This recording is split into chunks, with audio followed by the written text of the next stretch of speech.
Ce film, c'est l'anti-Karate Kid par excellence. Par excellence.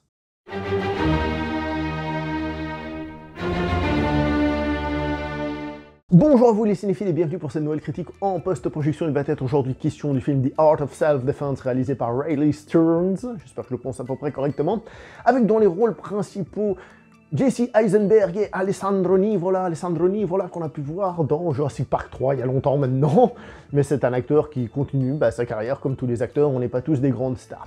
Ce film, j'avais très envie de le voir depuis que j'ai vu la bande-annonce, parce que la bande-annonce m'a paru très bizarre, et en même temps, ça parle d'un domaine que j'aime bien, à savoir les arts martiaux, et plus précisément, ça parle aussi de karaté. Et il se trouve, ça, je dis ça pour ceux qui connaîtraient un peu moins la chaîne, ceux qui auraient peut-être moins l'habitude, je pense pas que c'est une vidéo qui va attirer beaucoup de personnes de l'extérieur, mais d'après les statistiques, j'ai 75% des gens qui regardent les vidéos qui viennent de l'extérieur, donc je rappelle, si jamais on a besoin, que le karaté, c'est une discipline que j'ai pratiquée un petit peu dans ma vie quand même, vous voyez, J'en ai fait un tout petit peu, donc pour ça que j'avais un intérêt particulier. Mais c'est aussi ce qui fait que je peux avoir une vision un petit peu différente peut-être du but du film. Alors j'ai essayé de voir justement quelle pouvait être l'idée globale du film.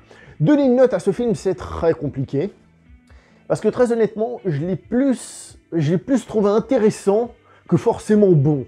Mais ça ne veut pas dire qu'il soit mauvais. Je vous laisse réfléchir là-dessus, vous avez 4 heures. Non, mais je veux dire par là, c'est que c'est pas qu'il est mauvais, mais il n'y a rien forcément de réellement très très fort, mais il y a quand même un truc dans le fond qui est intéressant. Donc la note, c'est vachement difficile, donc moi je vais me baser sur le pur ressenti émotionnel que j'ai eu à regarder ce film. Je vais lui donner un correct 6 sur 10, dans le sens où c'est un film intéressant.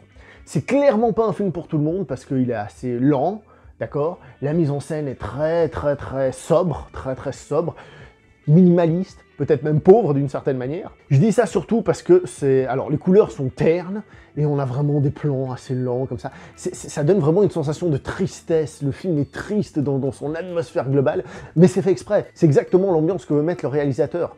Et donc, ça peut paraître un peu pauvre, mais en même temps, c'est bien, c'est un peu contradictoire. Il y a des moments où on se tape dessus un peu en arts martiaux. Alors, ça aurait été un film d'action, un film d'arts martiaux, j'aurais dit que c'est pas très bon. Mais vu que c'est pas du tout l'objectif du film, que c'est juste un moment donné où on veut montrer qu'il y a un combat un peu plus sauvage par rapport au drame global du film, j'ai trouvé que ça fonctionnait pas trop mal, dans le sens où le réalisateur est capable quand même de dynamiser un moment. Et il y a aussi sur la fin où il commence à utiliser un peu des sons et des musiques à certains moments, alors que le film en a très peu. Et ouais, c'est un peu difficile à juger la mise en scène, je reviens sur le fait, c'est sobre, mais c'est voulu, voilà. Donc c'est pas extraordinaire, mais c'est ce que voulait le réalisateur. Évidemment, on imagine qu'il y a un tout petit budget de rien du tout dans ce film, et je pense que Jesse Eisenberg a dû toucher plus que tout le reste du film. D'ailleurs, on se demande comment il a fini là-dedans par rapport à la popularité qu'il a, mais c'est parce qu'il est là aussi que j'ai eu envie de le voir, donc voilà. Vous êtes prévenus sur la mise en scène. Les acteurs, tant que nous y sommes, ils sont bons, mais encore une fois, il n'y a pas une interprétation de folie qui va vraiment nous surprendre. Jesse Eisenberg, il reprend un peu le genre de rôle qu'il a déjà fait plusieurs fois, vous savez, d'un peu, on va dire, décalé social, un peu geek, nerd, comme ça, pas très adapté. Je veux dire, si on prend Zombieland, c'est ce qu'il était, si on prend The Social Network, c'est ce qu'il faisait. Là, évidemment, il nous fait une version un peu exagérée du truc. Donc les acteurs sont bien, voilà. Maintenant vient le scénario, et c'est là que ça se complique beaucoup. Alors, le film en lui-même, on peut le prendre comme une espèce de Karate Kid négatif. C'est-à-dire, c'est quelqu'un qui a un manque de confiance en lui, qui va se retrouver dans une école d'arts martiaux, et qui va être soumis, on va dire, qui va subir, en bien comme en mal, l'influence du karaté tel qu'il est enseigné dans cette école-là. Là où dans Karate Kid, on nous montre le côté justement exotique, le côté folklorique, mais aussi le côté hyper positif, magie de l'Orient et tout ça, la confiance, le banzai et compagnie. Ici, c'est pas un maître étranger, c'est au contraire une classe très américaine, des cours que tu payes, c'est 2 fois par semaine, tout ça. D'ailleurs, entre nous, je pense que le professeur est fait pour être totalement l'inverse de Maître Miyagi, tout le contraire. C'est quelqu'un de très, de chez nous, occidental, d'accord? C'est quelqu'un qui a une autre façon de voir les choses. Est-ce que, si je compare à Karate Kid, est-ce qu'il aurait une vision Cobra Kai du truc? Je parle surtout au début du film. Oui, mais il y a quand même cet aspect prendre confiance, apprendre à se défendre. Enfin, il y a quand même cette idée-là qui est quand même présente. Il y a quand même les deux côtés, mais pas montré de manière flamboyante. D'ailleurs, précisons que je pense que le réalisateur qui a aussi écrit le film, je sais pas si je l'ai déjà dit, eh ben, je pense qu'il a dû côtoyer le monde du karaté de près ou de loin à un moment donné, parce que il y a beaucoup de choses qui sont dites dans ce film qui sont justes. Honnêtement, le film n'est pas très loin de la réalité sur plein d'aspects. Truc tout bête, il arrive en cours, et puis il y a quelqu'un qui lui explique la progression des ceintures. Bon, alors il lui dit même, ça dépend des écoles. Alors oui, c'est pas les mêmes que celles que moi j'ai connues dans les différentes écoles que j'ai faites, mais bon, ça c'est la vie, quoi, on s'en fout. Après, il y a l'histoire des barrettes, en effet, il y a des clubs où t'as des barrettes. Moi, personnellement, les barrettes que j'ai eues, c'était des barrettes de progression, c'est-à-dire, je sais pas, entre la jaune et la orange, t'as jaune, une barrette orange, etc., etc. C'est plus pour les enfants, ça dépend des écoles, etc., etc. Là, ici, c'est une barrette pour être prof, une barrette pour avoir droit à des cours spéciaux, d'accord ? Pourquoi pas?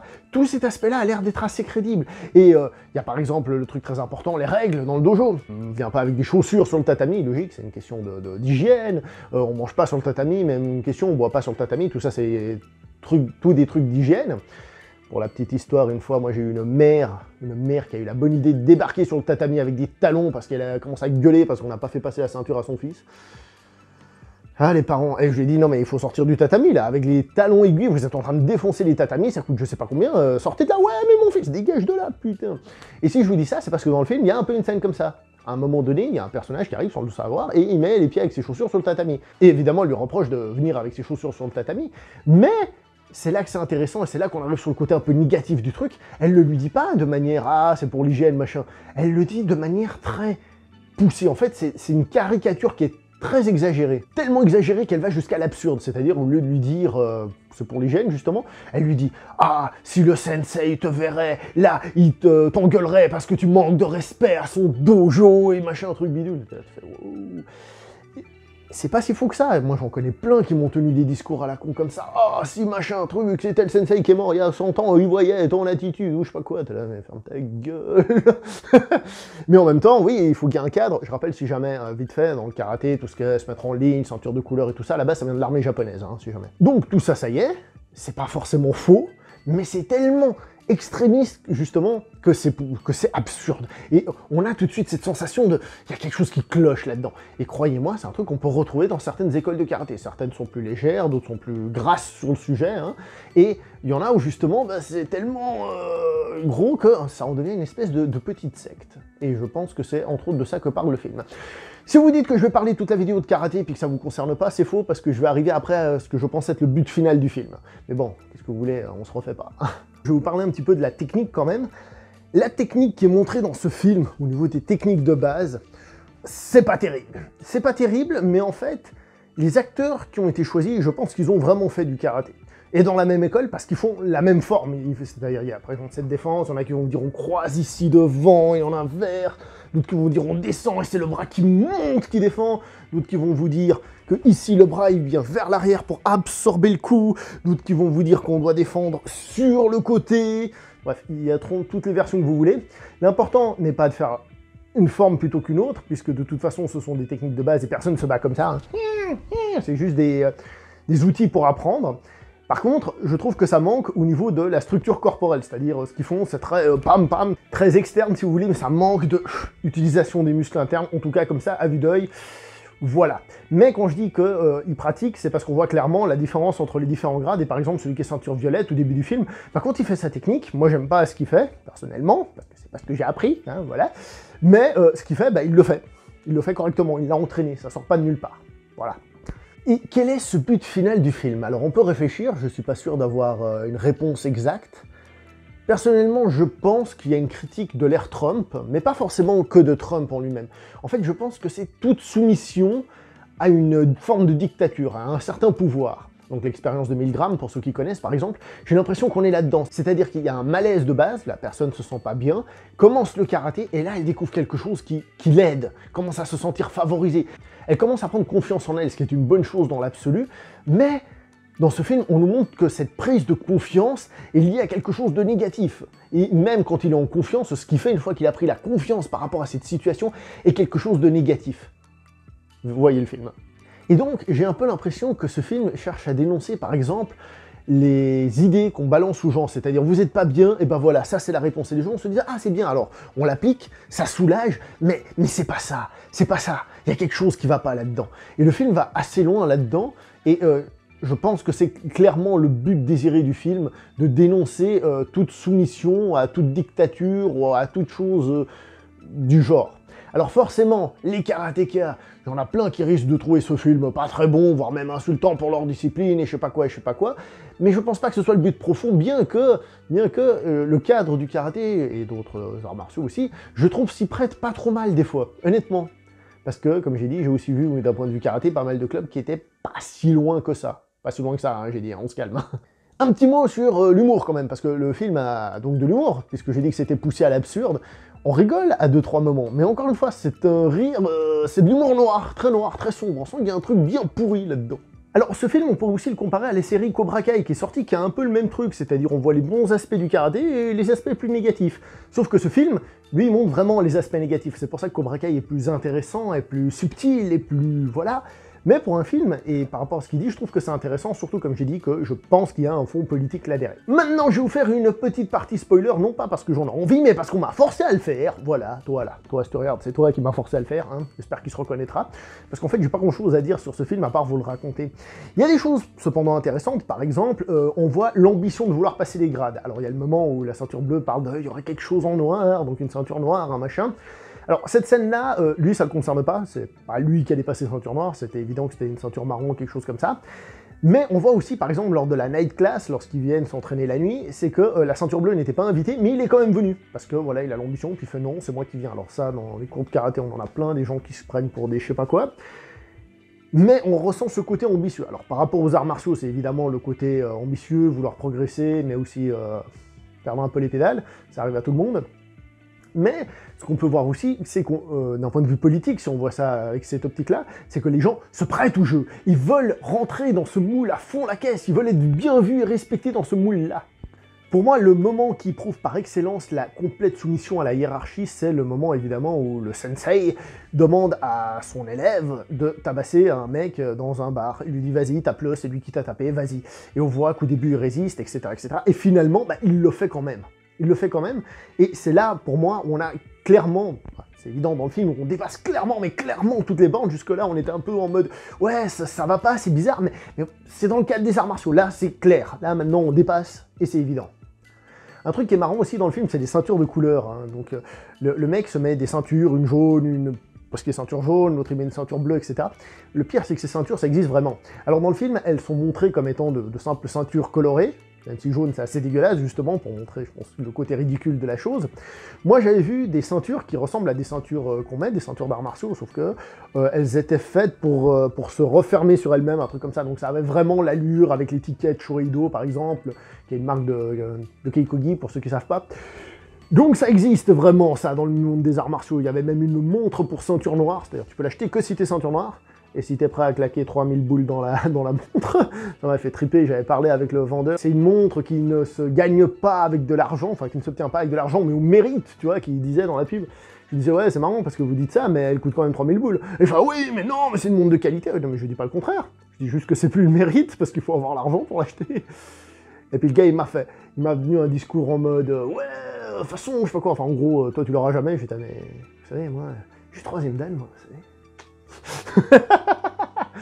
L'ambition, je vous l'ai dit tout à l'heure. D'ailleurs, toute cette notion de porter sa ceinture en dehors du club parce qu'on se sent bien avec et on se sent nu sans elle, c'est encore une fois une soumission à ce petit groupe, parce que finalement, dans la vie de tous les jours, il est tellement inadapté, il se sent tellement bien dans ce petit cocon qui l'aide d'une certaine manière, qu'il est obligé de reproduire cette idée à l'extérieur. Et c'est encore une principe des arts martiaux. Les arts martiaux, c'est une école de vie, ça doit se vivre tout le temps, blablabla. Mais on voit aussi que là, c'est une dérive. Le mec, en dehors, ça reste un nobody. Il y a la scène où il se fait agresser sur le parking à cause de la voiture. Il est avec son sac là, et puis il le fait. Je fais du karaté, ça c'est le truc. Et puis le mec lui fait peur, il le pousse, etc. Puis après il lui dit, toi tu fais jamais de karaté. C'est marrant parce que je pense que c'est un truc qu'ont vécu beaucoup de karatékas, surtout les adolescents et tout ça, qui se sont déjà posé des questions. Et des questions très légitimes, qui se répondent hélas à un niveau avancé. Et ça dépend vraiment du professeur que vous avez pour décider à vous les enseigner. Mais bon, là, on va pas rentrer dans ce détail-là. Mais pour dire que ça parlera à beaucoup de pratiquants.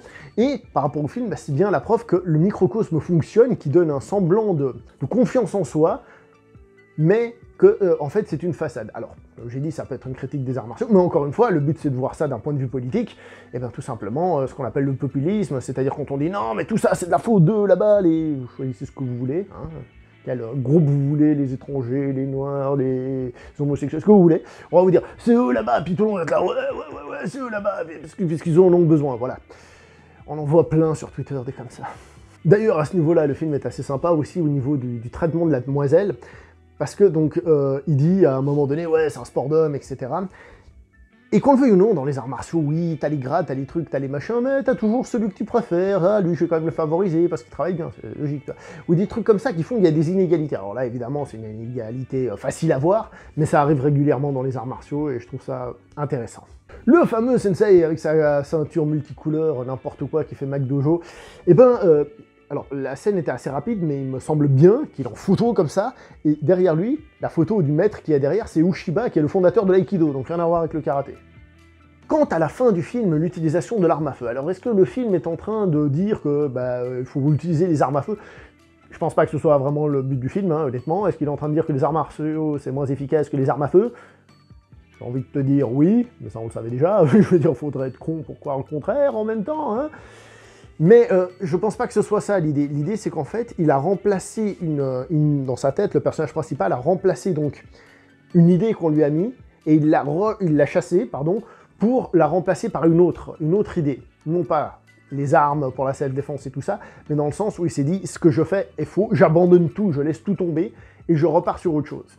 Au final, on a quoi? Des acteurs corrects, une mise en scène, on va dire correcte, même si je pense qu'elle fait exactement ce qu'elle veut, un scénario qui est intéressant, si on arrive à lire un peu entre les lignes. Moi j'étais en plus intéressé par l'aspect karaté et tout ça, j'étais un petit peu curieux, hein, d'accord. Il y avait aussi le côté McDojo, hein, avec le prof, le grand prof avec ses ceintures multicolores machin, tu vois. McDojo, pour ceux qui savent pas vite fait, c'est quand, en gros, c'est quand on fait du putaclic dans les arts martiaux, c'est-à-dire, ah, école super traditionnelle, ah, maître machin, je sais pas combien de dalles, ah, mais en fait c'est tout du flan, c'est juste pour attirer les gens, l'école traditionnelle du dragon, technique de la mort dès que je te touche, enfin bref, ces conneries là, quoi. Il y a un petit peu de ça dans le film, mais je pense pas que ce soit le but, ce serait trop précis, bref. Un film donc qui est intéressant au niveau de son scénario, plus qu'il n'est forcément jouissif ou prenant, parce qu'on est malgré tout dans un film d'auteur. Dans un film d'auteur avec un peu les stéréotypes du film d'auteur qui vont avec.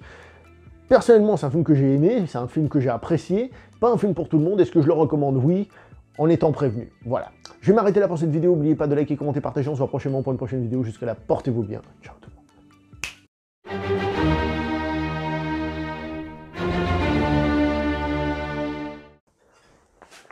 C'est bon, Jean-Pierre, je peux te la rendre, j'ai fait genre pour la vidéo, merci, hein.